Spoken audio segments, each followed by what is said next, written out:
Les médecins et les infirmières, comme tous les autres citoyens européens, peuvent circuler librement dans l'Union européenne pour travailler. Depuis 10 ans, de nombreux professionnels de santé ont migré des pays les plus pauvres de l'Europe vers les pays les plus riches, à la recherche de nouvelles opportunités. Ils ont quitté les pays d'Europe de l'Est, comme la Roumanie, la Pologne et la République tchèque, pour des pays comme le Royaume-Uni, l'Allemagne et la France.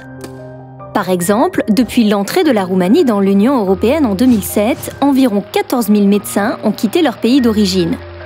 Depuis le crash financier de 2008, un nouveau flux de personnel médical a quitté les pays touchés par la crise, comme la Grèce, le Portugal et l'Espagne, pour rejoindre les pays du Nord.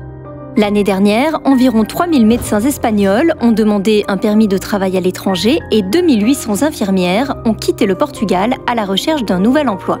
Beaucoup partent pour obtenir de meilleurs salaires dans les pays riches du nord de l'Europe. En 2014, par exemple, un médecin généraliste luxembourgeois pouvait espérer gagner environ 290 000 €, alors que son homologue estonien gagnait moins d'un dixième de ce montant, soit environ 20 000 €. Récemment, le personnel médical en République tchèque et en Pologne s'est mis en grève, demandant des salaires plus élevés et menaçant de quitter leur pays en cas de refus. Mais le salaire n'est pas le seul critère de départ. Certains souhaitent obtenir de meilleures conditions de travail, des opportunités de promotion ou une formation complémentaire.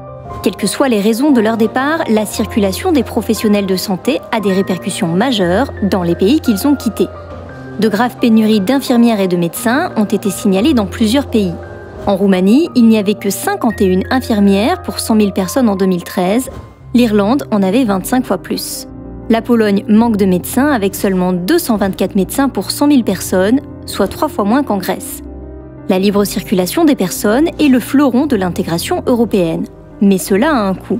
Et dans le secteur médical, ce sont les pays les plus pauvres de l'Europe, ceux de l'Est et du Sud, qui en payent le prix.